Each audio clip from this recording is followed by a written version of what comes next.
بسم الله والحمد لله والصلاة والسلام على سيدنا رسول الله. أهلا بكم معاكم دكتورة منور من قناة نيو مامي. النهاردة إن شاء الله هنتكلم عن موضوع مهم جدا. هنتكلم عن الغرغرة بالمية والملح، ايه هي فوائدها ومين ممنوع ان هو يستخدمها. هو ده موضوع النهارده باذن الله. بس زي ما احنا متعودين يا جماعه، نذكر الله، اذكروا الله يا جماعه، لا اله الا الله، وصلى على النبي صلى الله عليه وسلم. اللهم صل على سيدنا محمد وعلى اله وصحبه وسلم تسليما كثيرا. ما تنسوناش دايما يا جماعه من صلاح الدعاء انا في امس الحاجه للدعاء. اللهم اشف مرضانا ومرضى المسلمين، امين يا رب العالمين، وفرج كربنا وكربكم وارزقنا واياكم الخير كله، وانه ولي ذلك والقدر عليه.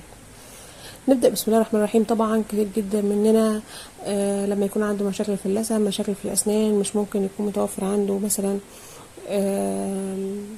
غسول فم أو مضمضة أو كده، أو بتعمله تحسس أو بتزود عنده المشكلة، فممكن هو يلجأ للمية والملح. فالمية والملح والغرغرة بالمية والملح هنتكلم عنها النهاردة. طبعا الغرغرة بالمية والملح معروفة منذ القدم كعلاج منزلي للعديد من الأمراض زي التهاب الحلق ونزيف اللثة واحتقان الأنف. بتساعد طبعا الغرغرة بشكل فعال في مواجهة نزلات البرد والرشح اللي بتسبب التهاب طفيف في الحلق. طبعا ممكن ان احنا ندمجها مع الاسيتامينوفين او الايبوبروفين، طبعا في حالات الالتهاب الشديدة جدا جدا، طبعا بعد استشارة الطبيب. محدش ياخد اي ادوية. الفيديو فقط لرفع الوعي الصحي، طبعا بعد استشارة الطبيب.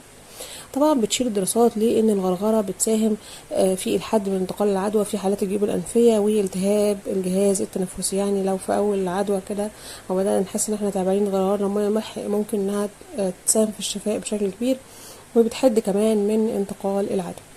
طبعا بتفيد الغرغرة بالمية والملح في حالات التهاب الحلق الناجمة عن مثيرات للحساسية زي القطط وحبوب اللقاح في الربيع أو الكلاب أو الحيوانات الأليفة كلها الموجودة في البيت. لو عندنا منها أي تحسس، فممكن الغرغرة بالمية والملح طبعا بتكون مفيدة جدا جدا في الحالات دي.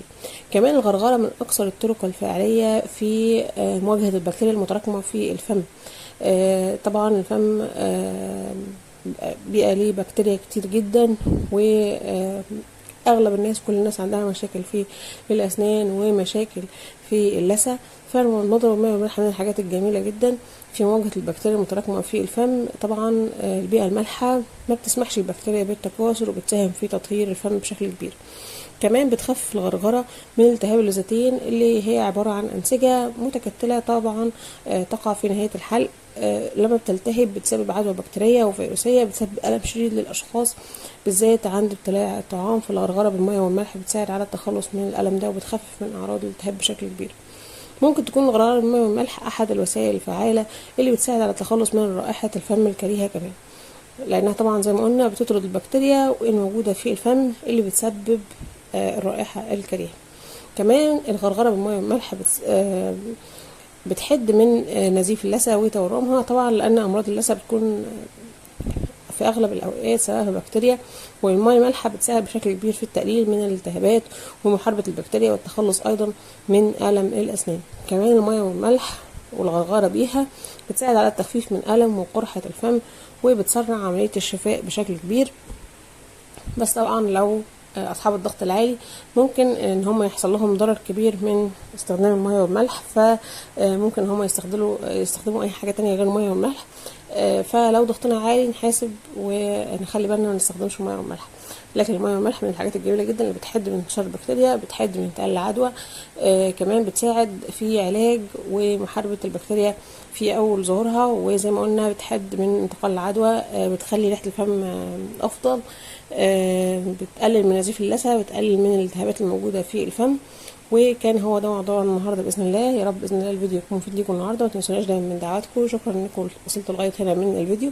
ما تنسوناش يا جماعه في لايك ومشاركه الفيديو عشان الكل يستفيد، وما تنسوش تشتركوا في القناه من كلمه اشتراك او سبسكرايب الموجوده تحت الفيديو، ونفعل زرار الجرس عشان ان شاء الله يوصلكم كل جديد للقناه.